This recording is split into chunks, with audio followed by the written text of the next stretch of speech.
Shalom. All praises to Yahweh, Ba'ashem, Yahushai, Ba'ashem, Rakakodash. Double honors to the apostles and elders of Great Millstone, and peace and blessings to the 144,000 and the rest of the elect. Hey, Shalom. This is the brother Yakandan from the GMS Houston camp, and just a quick lesson, going into the Ethiopian eunuch, which he was dwelling in the land of Ethiopia, and he was an Israelite. So he was an Israelite that was dwelling in the land of Ethiopia. And so because this is just based off of I went to the museum yesterday. Before I go to camp, I like to, I might do some things. I might try to go find something free to do or something to, you know, uh, fill the time in before camp starts. You know, and I went to the museum and I seen they had a painting there, and it was called the Baptism of the Eunuch, and this is from the Manil collection. This is a free museum around Houston. The Baptism of the Eunuch, and in the painting, it depicts a. Just let me get the better. I couldn't get that picture to enlarge, but when you see this, they have a picture, of some so-called looking black people, and they say this is the Ethiopians, but if you know what Ethiopians look like, they don't look like this. And also, this is supposed to be Philip here baptizing the so-called Ethiopian man, which is really an Israelite.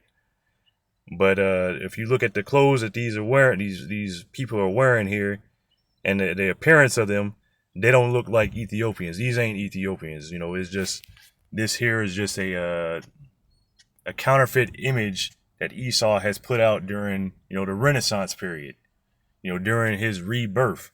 And so in that rebirth, they had a thing called iconoclasm.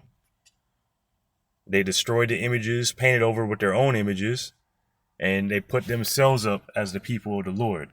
But Lord willing, this lesson is edifying and it'll make sense. And I'm also going to go to Chat GPT. But this here is Job 9:24.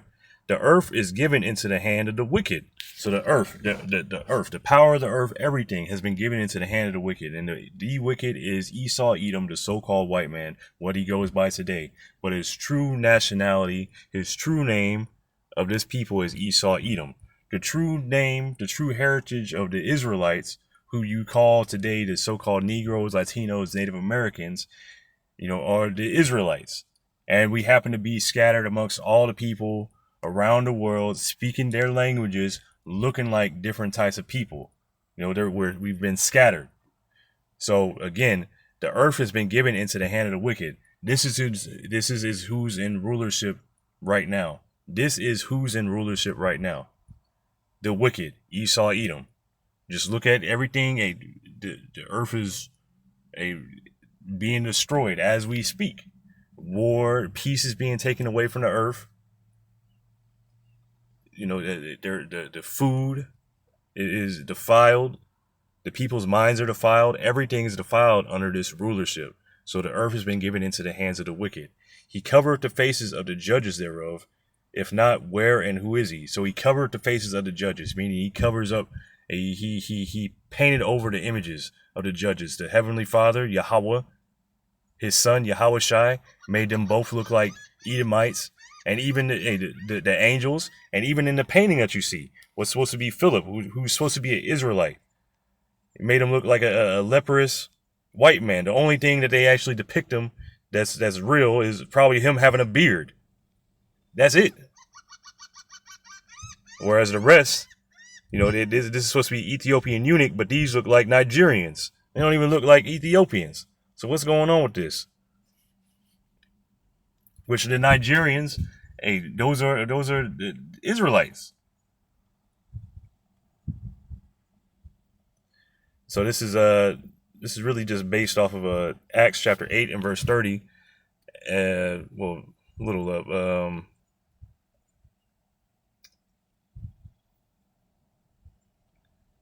Acts 8 and 26. And the angel of the Lord spake unto Philip, saying, Arise, go toward the south unto the way that goeth down from Jerusalem unto Gaza, which is desert. And he arose and went, And behold, a man of Ethiopia, an eunuch of great authority under Candace, queen of the Ethiopians, who had the charge over all her treasure, and had come to Jerusalem to worship. So this should tell you right away, the Ethiopians, if the scriptures tell you they're Hamites. The Ethiopians are Cush. That's their biblical nationality. Cush, one of the sons of Ham. And what is it? Why would an Ethiopian come to Jerusalem to worship? Let's get this real quick.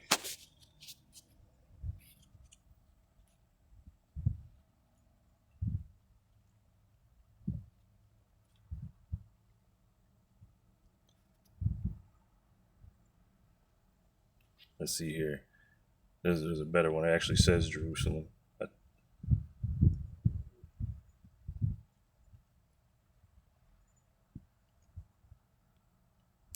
You know what? I'll read this one. Exodus 34:23. Thrice in the year shall all your men children appear before the Lord Yahweh Ba'ashem Yahushai, the power of Israel. So this is corresponding to 3 high holy days: the Passover, the Feast of Unleavened Bread. It's in the same time period. The Feast of First Fruits or Pentecost, and also the Feast of Tabernacles. 3 times in a year you had to appear before Yahweh Ba'ashem Yahushai.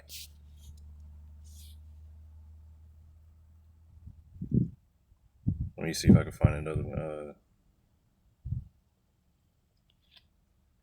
Okay, no. Well, I also pulled it up in Chat GPT. But this here, why would, if he's just an Ethiopian, why would he come to Jerusalem to come and worship? This is Psalms 147 and verse 19.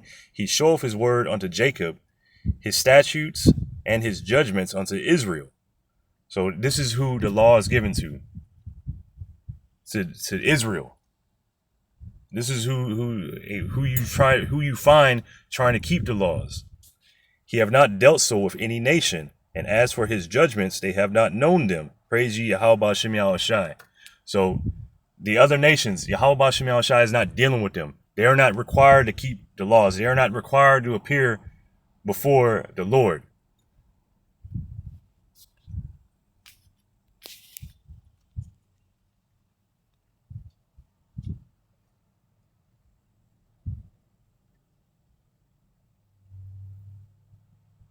And it says, hey, you just go to the scattering Israelites.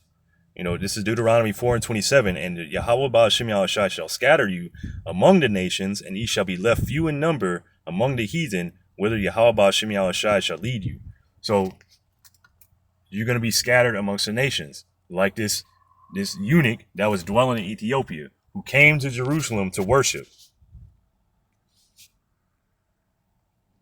So Acts chapter 8 and verse 27, and he arose and went, and behold, a man of Ethiopia, an eunuch of great authority under Candace, queen of the Ethiopians, who had the charge of all her treasure, and had come to Jerusalem for to worship, was returning and sitting in his chariot, read Isaiah the prophet. So not only had he come to Jerusalem to worship, but he's also reading Isaiah. Why would he be reading Isaiah? And a particular part, that he's reading about Yahushua, which Philip broke down to him who this was speaking of. But that's not the focus of this lesson. So now I'm going to go to, I'm going to go back to Chat GPT, or I'm going to go to Chat GPT. Give me 1 second here. Let me pull it up. So in this, I asked Chat GPT, the scriptures say the time. Oh, it says, I meant to say 3, but it says the scriptures say 3 times a year you must appear before the Lord. What holy days is this referring to? It says, good question. You're referring to the command that all Israelite men were required to appear before Yahweh Ba'ashem Yahushai 3 times in the year. This is found in several places. Even the scriptures are saying, not the scriptures, slack it. The Chat GPT says what the scriptures is saying. It's required for the men of Israel. It didn't say all the nations, but the men of Israel have to appear before the Lord 3 times a year. And it says this is found in several places like Exodus 23:14 through 17. 3 times thou shalt keep a feast unto me in the year. 3 times in the year shall all thy males appear before the Lord Yahweh, Ba'ashem Yahushai. Exodus 34:23. Thrice in a year shall all your men appear before the Lord Yahweh, Ba'ashem Yahushai, the power of Israel. Deuteronomy 16:16. 3 times in a year shall all thy males appear before Yahweh, Ba'ashem Yahushai, thy power, in the place which he shall choose, which is Jerusalem. In the feast of unleavened bread, and in the feast of weeks, and in the feast of tabernacles, they shall not appear before the Lord empty. So it says the 3 specific high holy days refers to are the feast of unleavened bread, the feast of weeks, the feast of tabernacles. These are sometimes called the pilgrimage feasts because Israelite men were commanded to travel to the place Yahweh chose, ultimately Jerusalem, once the temple stood to keep them. So I asked it. I asked it. So looking at the Ethiopian eunuch, why would he have been in Jerusalem? So it says that's a sharp connection you're making, because I'm thinking, hey, if he's an Ethiopian, why would he be in Jerusalem? Why would he go to Jerusalem? He's Ethiopian. They got their own gods. And that's based off the painting that I was looking at. That's a sharp connection you're making. Let's look at it step by step. The Ethiopian eunuch in Acts 8:27, and he arose and went, and behold, a man of Ethiopia, an eunuch of great authority under Candace, the queen of the Ethiopians, had come to Jerusalem for to worship. So why was he in Jerusalem? It says, because of the commandment to appear before Yahweh, Ba'ashem Yahushai, on the feast days.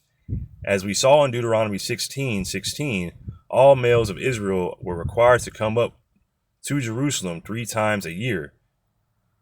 The Feast of Unleavened Bread, the Feast of Weeks, the Feast of Tabernacles. If the eunuch was an Israelite living in Ethiopia, which is likely given the scattered tribes, I didn't even say any of that.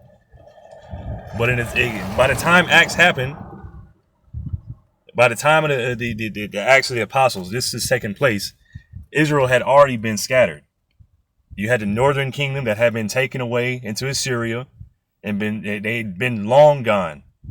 For hundreds of years, come over to the new land, Arsarith, which is America. And you had the southern tribes that were left that had gone to Babylon, and then had been subsequently scattered. But even before that mass scattering, they had been brought into captivity in different captivities. So they've been being scattered since the time of Judges.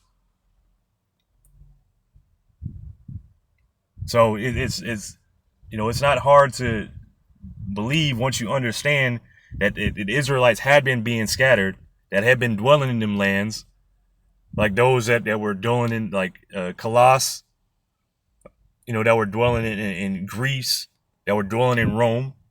Those were all Israelites that were scattered in those lands, who those letters were written to. So the same thing is taking place here. It says, if the eunuch was an Israelite living in Ethiopia, which is likely, given the scattered tribes, he would have been obeying Torah by making pilgrimage to Jerusalem. So he was trying to keep the laws, even though he was living in another land. Evidence that he was not a pagan convert, but an Israelite keeping the law. He wasn't just a curious foreigner. He had the book of Isaiah with him. So even going to that, he had the book of Isaiah. He was reading it, trying to understand who is Isaiah 53 talking about. The Spirit led Philip to him because he was already seeking understanding of prophecy. This fits with Israelites scattered among other nations, still returning to Jerusalem to worship as commanded. It says, why not just worship in Ethiopia? At the time, Yahweh had chosen Jerusalem as a place where his name dwelt. Deuteronomy 12, like I said, anyway, 2 Chronicles 6:6. That's why Israelite men, even scattered abroad, were still obligated to travel there during the feast. So in short, The Ethiopian eunuch was in Jerusalem because he was an Israelite eunuch, dwelling in Ethiopia, who came up to keep one of the 3 pilgrimage feasts as the law commanded. So that's all, that's all I was getting at was this wasn't an Ethiopian. He was an Israelite. And him being an Israelite, let's go back to that image. The man being an Israelite that was being baptized, wouldn't he have looked similar to the man baptizing him? Wouldn't he have looked similar to Philip? Now I know Israel is all different. Israel is as a speckled bird, but come on, Esau is weak. This man was an Israelite.